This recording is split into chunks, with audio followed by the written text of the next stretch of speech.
Welcome to Voices in Leadership, where leaders who connect, inspire, and grow come to share their stories live. I'm your host, Dr. Angela J. Buckley.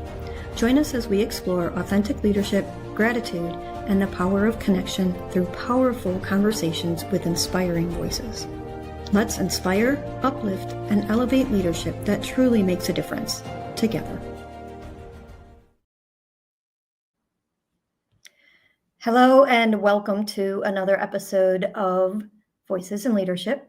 It is Wednesday, not our normally scheduled day, so thank you for joining us. Laura, I am so glad to have you here. Thank you. You told me you are up in Alberta, Canada, correct? That's where I am, yep. Halfway between Calgary and Edmonton. My stepmother says I'm in the middle of nowhere. It's beautiful. So it is noon exactly on Wednesday, if you can hear the sirens in the background. I can. What's the siren about? It's noon on Wednesday. We live very close to a dam, and frankly, we're in distances of some other installations, and so we keep the sirens on constant test noon on Wednesdays. Okay, there you go. So thank you for joining us. And if you are joining us live on Facebook or LinkedIn, please post a comment and share where you are coming from, where you're listening in. And if you have any questions for Laura today, you are welcome to put them in the comments and we will bring them up as we have time. Oh, yes, please ask questions. I love interaction.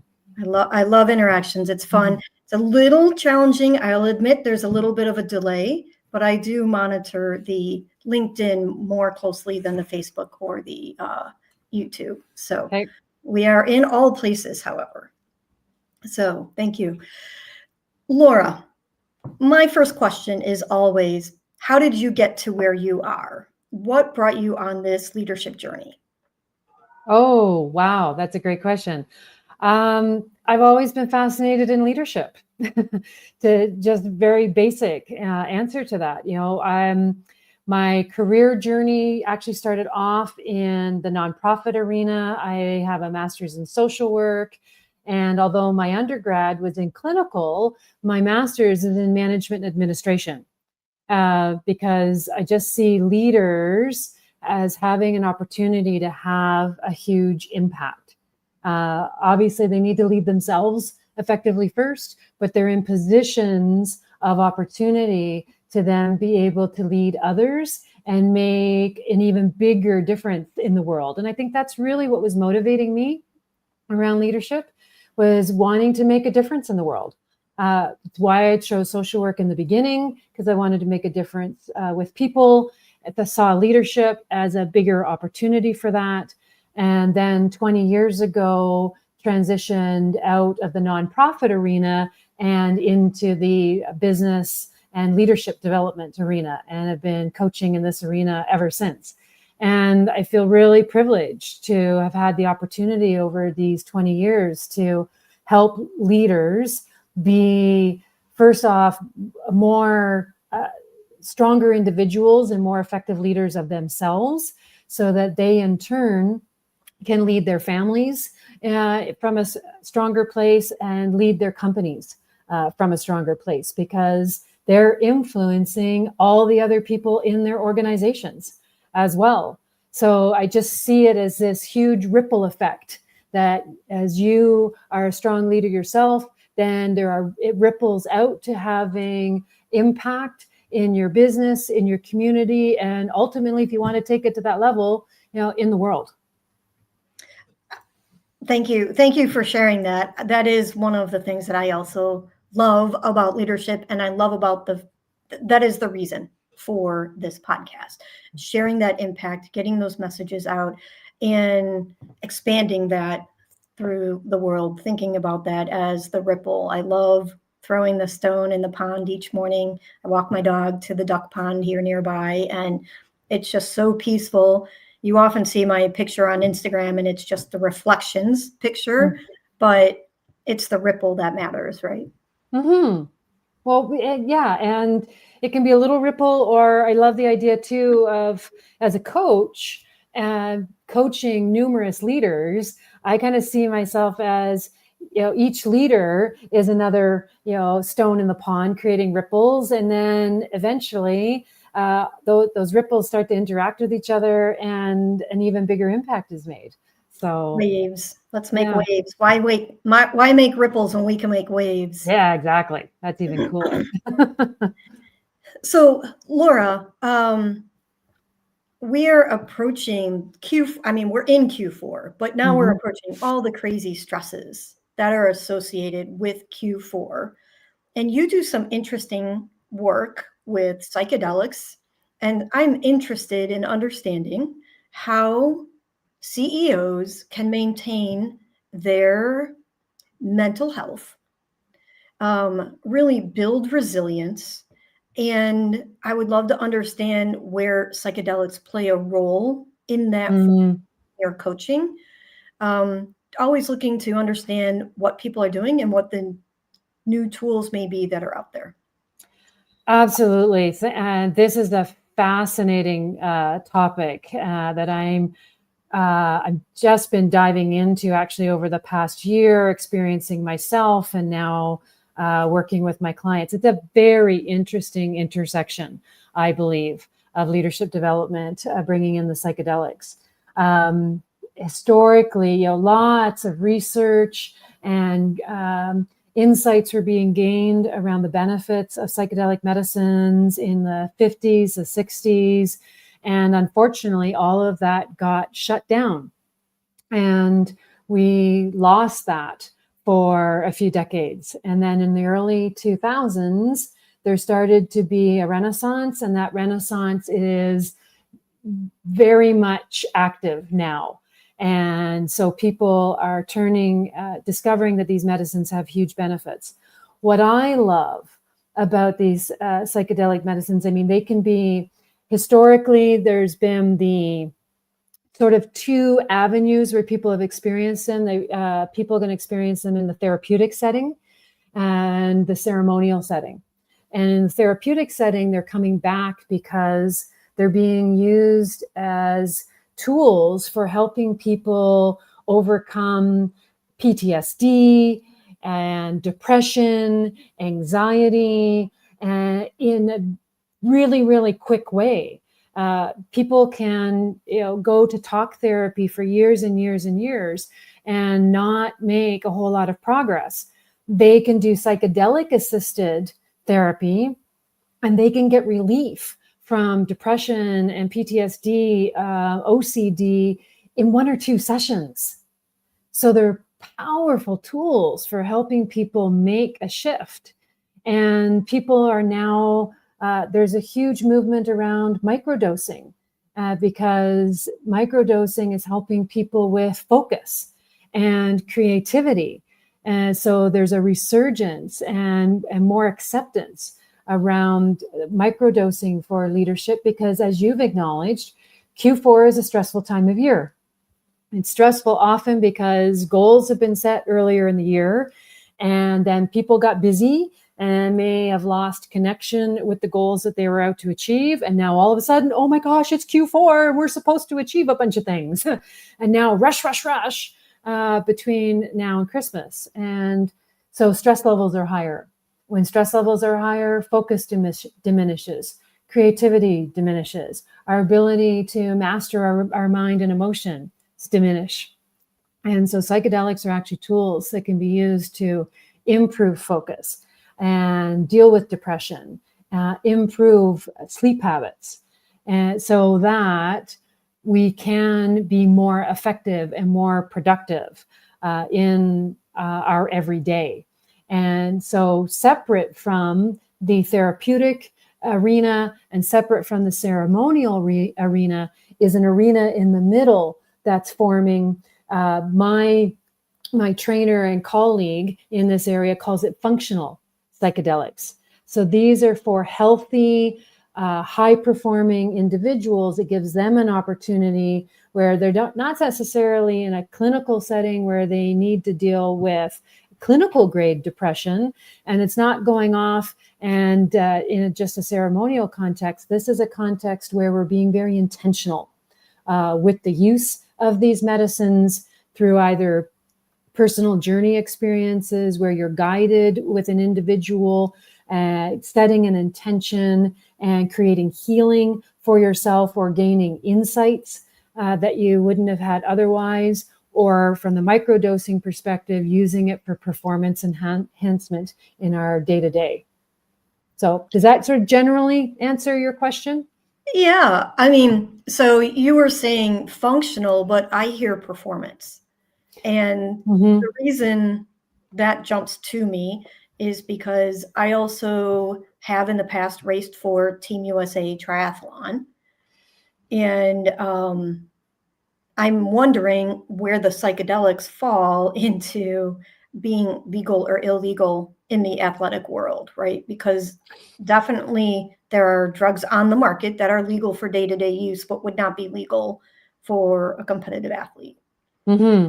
Well, yeah, and it is definitely tricky. I mean, in general, use of psychedelics is still illegal, and because they are a Schedule 1 substance.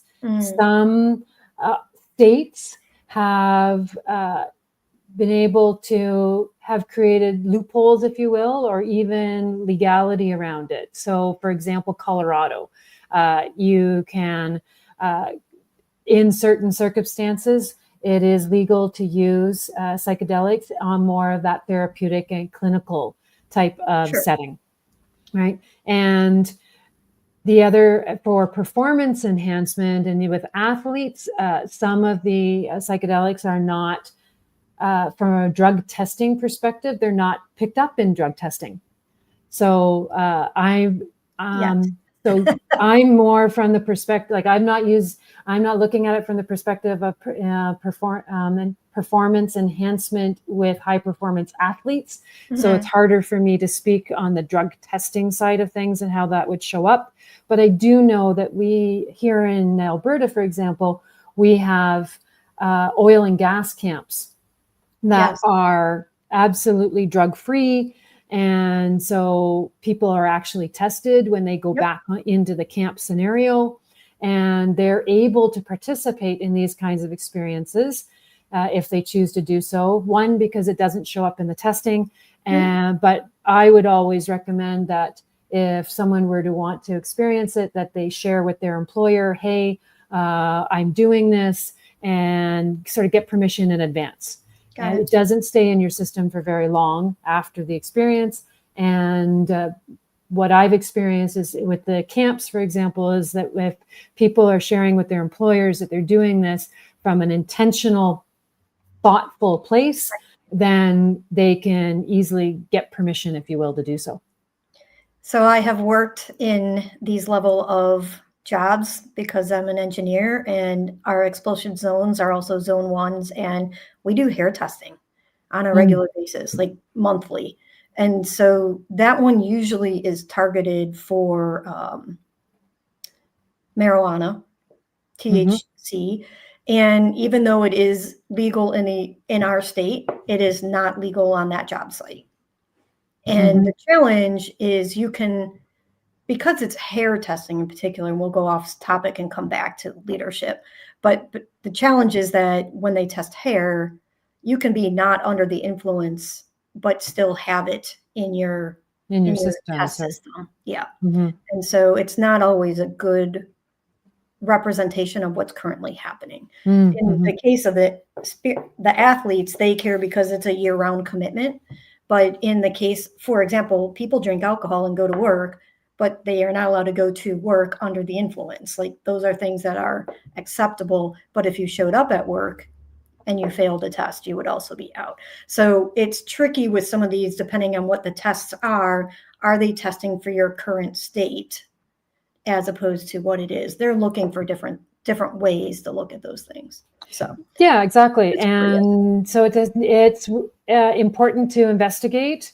If this is something you want to participate in, you need to understand what are they testing for, have a conversation with your employer about it, and educate yourself around this, and perhaps educate your employer as well, because there's just so much stigma still, so much misinformation still. So education really is important.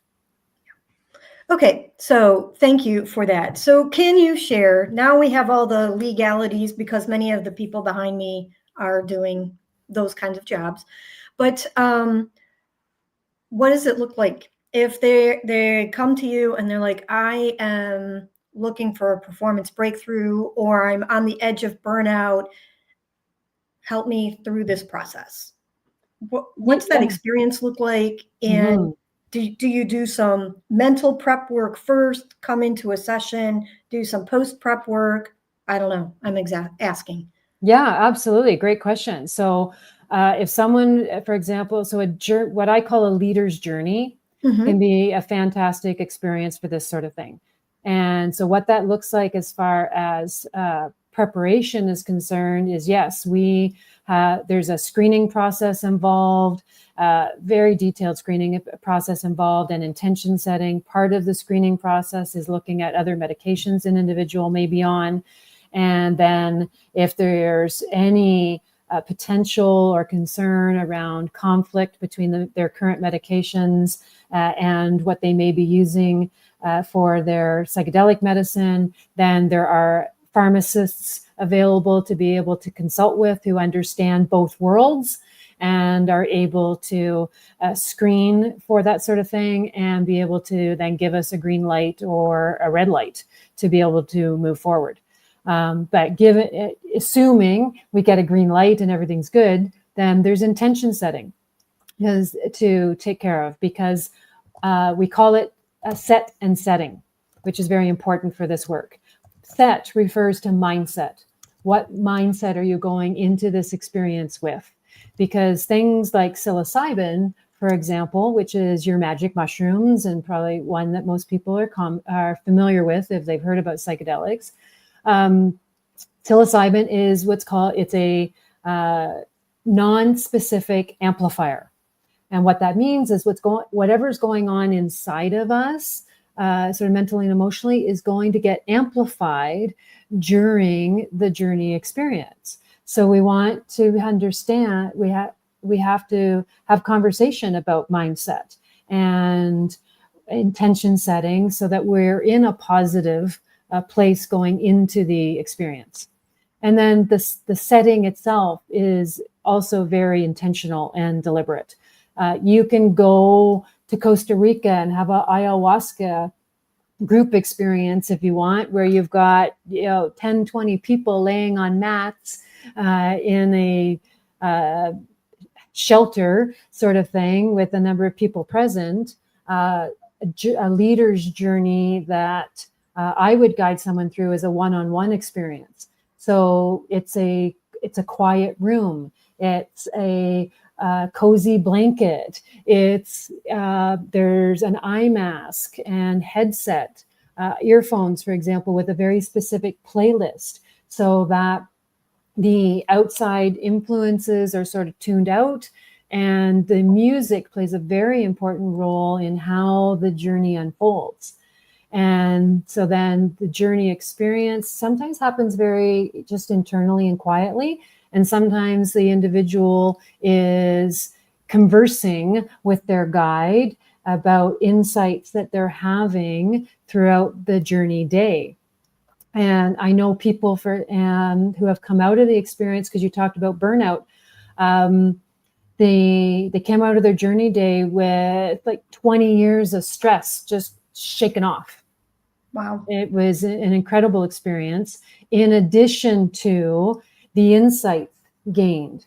And that's where these medicines are really powerful, because they help with healing, whether it's big T trauma like PTSD, or small T trauma, I'm going to call it, just experiences like bullying, for example, or experiences they had earlier in their life where a negative mindset may have been created.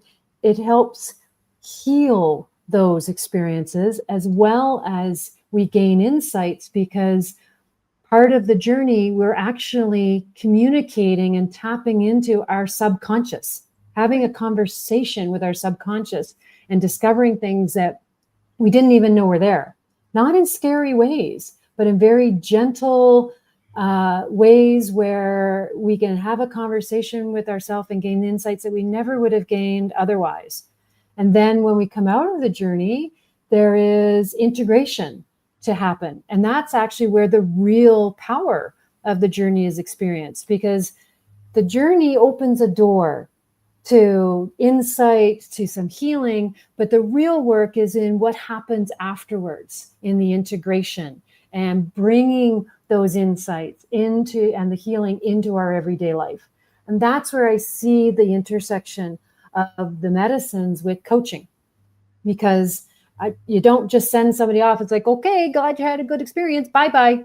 It's now what are we going to do with that? And how are we going to bring it into your everyday life to really experience the power and the performance opportunities?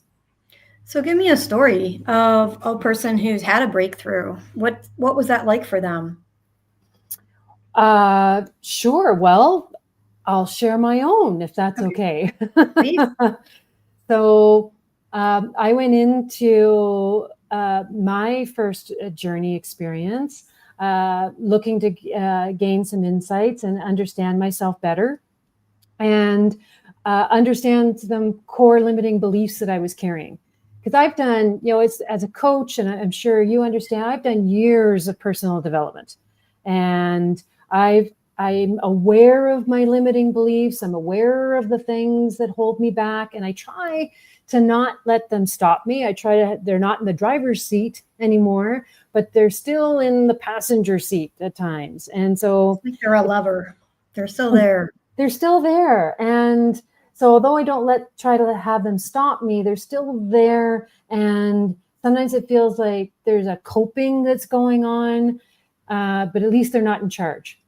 So I went into my first journey, and one of the insights I gained was I learned that I was holding on to something in regards to my dad from when I was a young child, something I had no awareness of whatsoever. But that issue with my dad, I realized, was something I'd carried through my entire life, and it had held me back from being a fuller expression of myself and being a little more daring. It was all around a safety issue. And so by discovering that, I didn't just discover it in my journey, I resolved it in my journey. I was able to clear it. And then by bringing awareness to it, I was also able to have a conversation with my husband about it and just get it cleared. So it's not just something now sitting in the driver's seat. It's not even in the car anymore.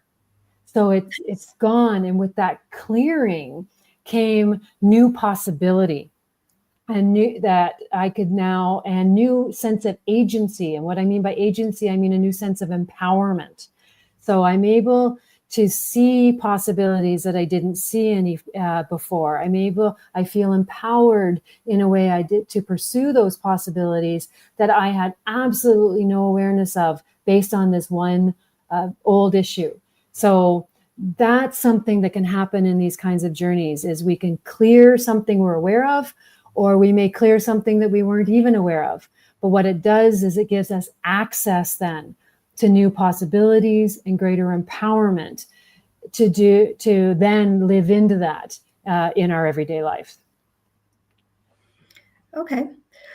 And so the after work, the tying it back, what is the integration? The integration, sorry. Yes. Yep. The integration. How does that work? Is this an ongoing thing? Is this kind of a one-time event, or does it depend on the levels?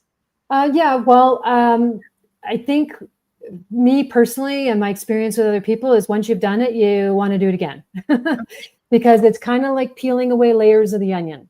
Mm-hmm. So your first journey will take away that initial layer of the onion. You're going to gain insights, and then integration can look like a number of things. Integration might be about now diving into, there may be some learning that you want to take on in a certain area.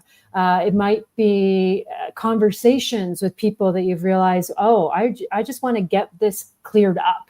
with my family or with these individuals. And so integration can look like that. Integration might look like, wow, I've realized that I'm really taking my health for granted, and I'm not willing to do that. We do that anymore. We end up taking a stronger stand,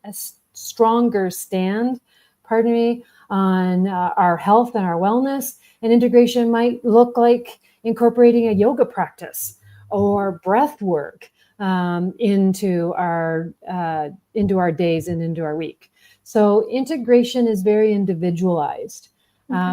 So for in my example, integration really is the coaching work that I do with people afterwards, so that we can create an integration plan around how are they going to live this on a daily basis. The other really interesting thing that happens with these psychedelic medicines is they actually rewire our brain.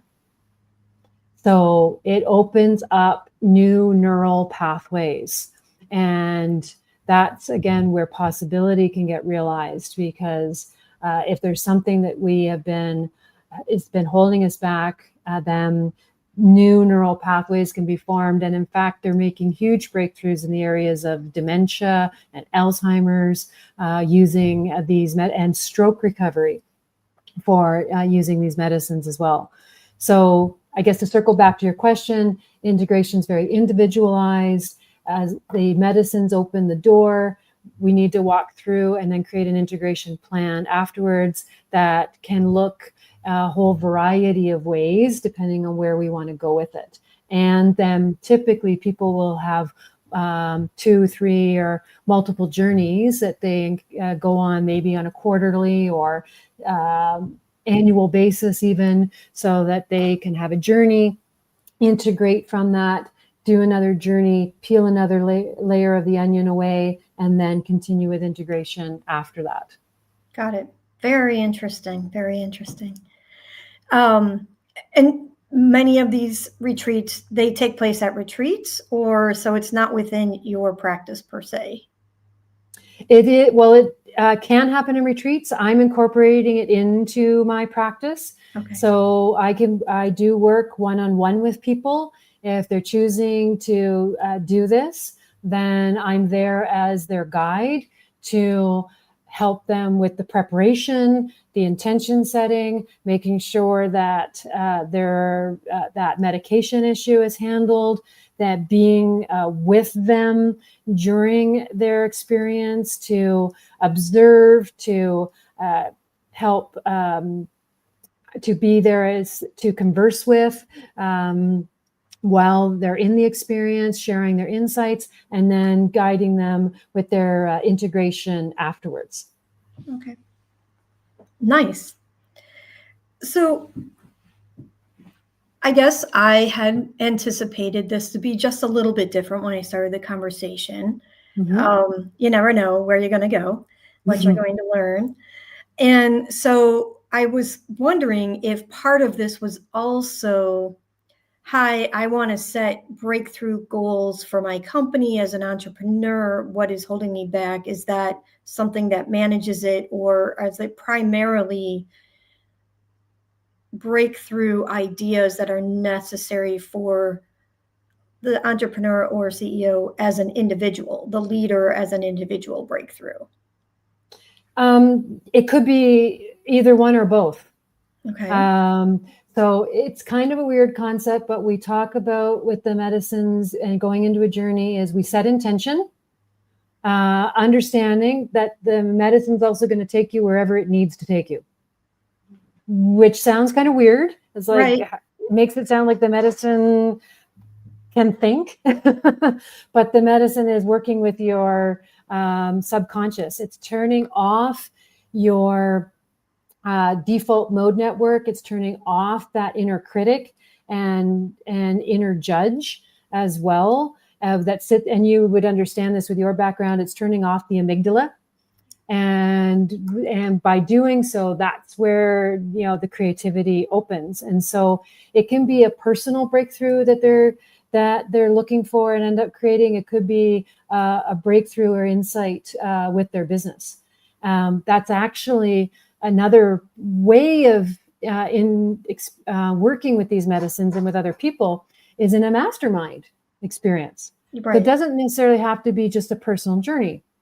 There are mastermind opportunities where a group of leaders come together and are using medicine to turn off each other's egos and just parking that at the door for the day and just showing, and because the creativity centers of the brain open up while on medicine, then they're in a mastermind setting, it's super powerful because now you've got a group of entrepreneurs showing up, literally tripping over themselves, pun intended, in support of each other, challenging each other in a way that isn't confrontive, but is opening up new ideas, new possibilities, so that each entrepreneur in the group can have a breakthrough and then bring that back to their business.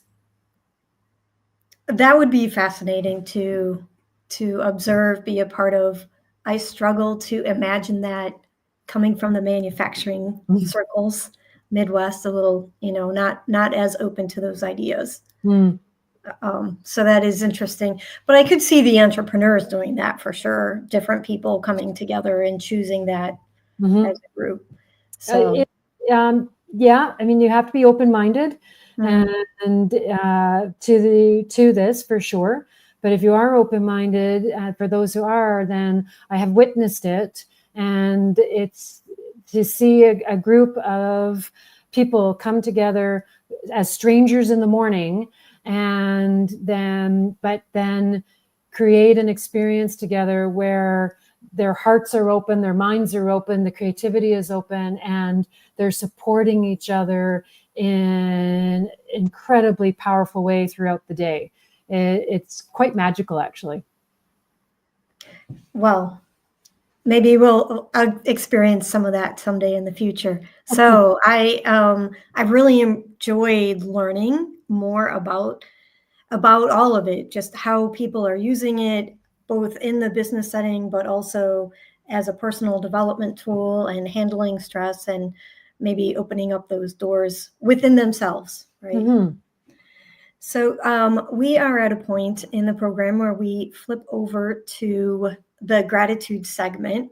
And if you recall, when we were chatting, I asked you to bring a person or a name of a person that you would like to acknowledge. Are you ready? I'm ready. Okay. So the spirit of acknowledgement, S stands for specific. We'll walk through each of these. I'll just give you a quick overview. S is for specific. P is for personal. I is for impact. And that really means metrics if you can provide them. R is for relevance, and it ties back to kind of like the organizational values, mission, vision, values. The second I is for inclusive. In this case, we're making it public. And T stands for timely. We like to acknowledge people as closely as possible to the time when the event occurred.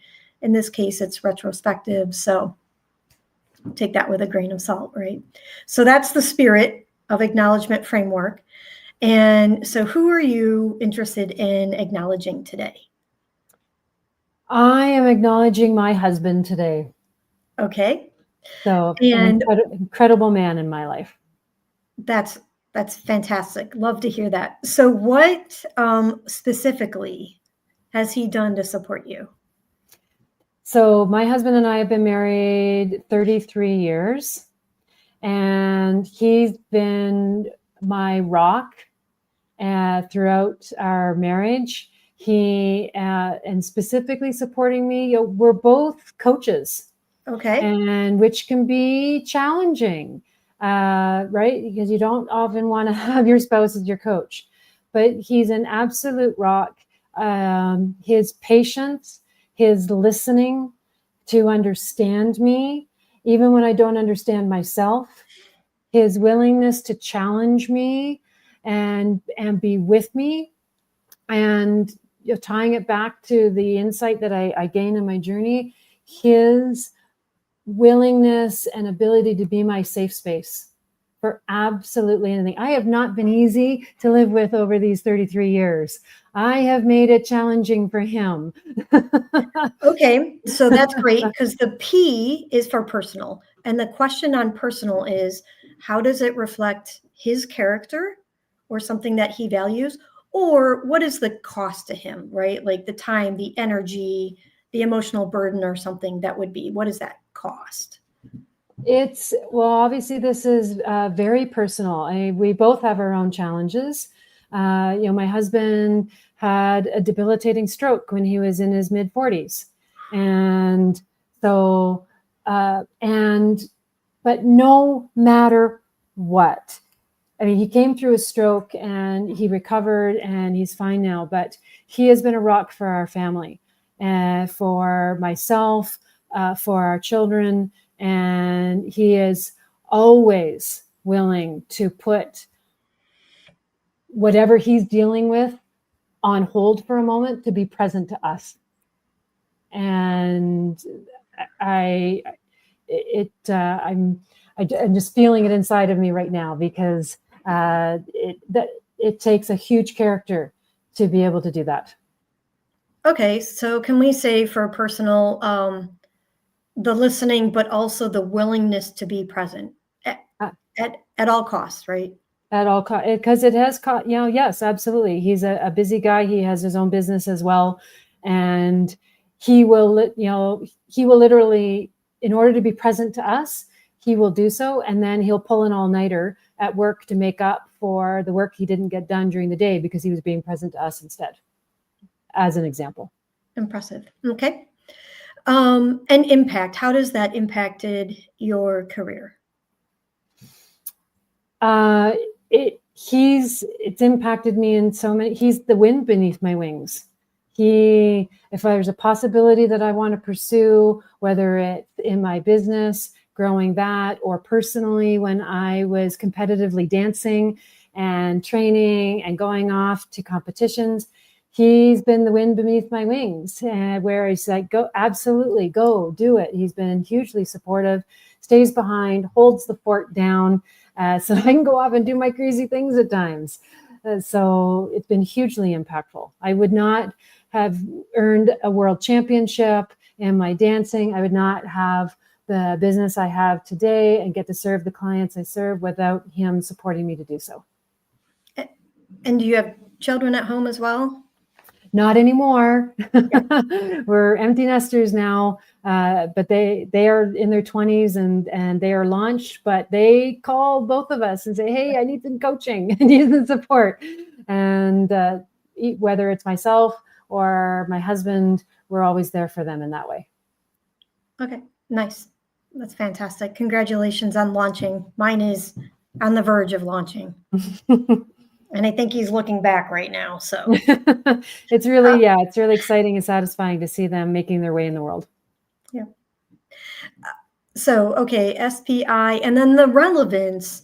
Relevance really talks about how his actions are also supporting your company, your personal values. Mm-hmm. Well, yeah. So the relevance is he understands me intimately. Obviously, he understands what I value and what's important to me. And if he sees me getting off track, which I can chase shiny stars sometimes, he is a stand for what's most important to me and reminds me and brings me back to center. So highly relevant in that way. And like I said, he'll challenge me on my thinking. He doesn't just say, oh, okay, yeah, sounds like a great idea, go do. Excuse me, or sorry, I don't have time for that today. He challenges me. I bring my thinking to him, my brainstorming. And he has an incredible ability to create clarity from chaos. So if I'm in my thinking too much and kind of all over the place, he's able to ask me questions and help me clarify so that I can get myself back in alignment, because with alignment, I move forward faster. Okay, so relevance, he supports your clarity. I feel like there's an element of authenticity from what you're describing. Do you agree? I absolutely agree. Yeah. So clarity, authenticity, and also a little bit of creativity based on the brainstorming things that you were saying. Yes, he often sees ideas and possibilities that I don't because I'm in it. So, Okay. absolutely. Great active listening of me. Okay. So, what I try to do from this is, speaking of active listening, summarize basically in 2 or 3 sentences what you just said. Okay. Okay. Are you ready? Absolutely. Bring it on. I'm sorry. Remind me his name. His name is John. John. Okay. So, John, thank you today. Laura is here with me and just shared how you have impacted your working relationship as well as your personal relationship, clearly being married for 33 years. Specifically, you have been a great thought partner, practicing active listening and asking clarifying questions. And I know that that has been from time to time challenging through all of the things that you have gone through with your own business as a father and also as a stroke survivor, but you have always been present. You have made time, even when it was critically difficult for you and your business, to be present for your family members and specifically for Laura. And this presence has had a powerful impact on her career. It has allowed her to have her creative expression in dancing and winning a world championship while you were home holding down the fort, providing that support so that she could be stress-free and emotionally unburdened while she was out and competing. This has really developed and shows also the relevance of the things that are important to her, the creativity, the clarity of thought that comes as a result of the conversations with you, and an overall ability to walk in alignment and authenticity with who she is relative to the work that she is trying to put out into the world. So thank you, John, for all the support you've provided to Laura. Absolutely. Well done. I can't wait to share this with him. All your words. Well, I appreciate you encapsulating it the way you did. So, well, thank you for sharing your journey with him. Thank you for sharing all the things that he's done for you. I think many of us would love to hold that up as a role model for relationships. But also, thank you so much for sharing today about what you're learning with psychedelics and how it is helping you support others in their journey and growth personally and professionally. It's been my absolute pleasure. I really appreciate having this conversation, you being open to it. It's definitely not a conversation that everyone is open to, but I've really enjoyed this today and appreciate the opportunity to share. Well, thank you so much. And Laura, if people are trying to get a hold of you, what is the best way for them to reach you? Sure. So website is out there. It's venturecoaching.ca because I'm in Canada. And so that's a great place to learn a bit more. I've got a bunch of free resources and I have a free ebook all with all kinds of information around the psychedelics as well as leadership and communication issues. And then on LinkedIn, they can find me under Laura Watson, and always happy to have a conversation with people. Okay, and I'll make sure that those links also get into the blog post as well as the show notes associated with the episode. As always, if you are looking to listen, you can find voicesinleadership.live for your jumping off point. Find us on your favorite listening platform or go right there and leave reviews as well. I would greatly appreciate if you enjoyed listening today, if you would share this with a friend or a colleague who needs to hear these messages, and please feel free to leave us a 5-star review. Thanks. See you next week. Thank you for joining us on Voices in Leadership, where leaders who connect, inspire, and grow share their stories. I look forward to welcoming you back to our next conversation. In the meantime, visit www.voicesinleadership.live to access show notes, links, and to subscribe and stay connected. And in the spirit of gratitude, let's remember to thank one person near you. Until next time, this is Dr. Angela J. Buckley signing off.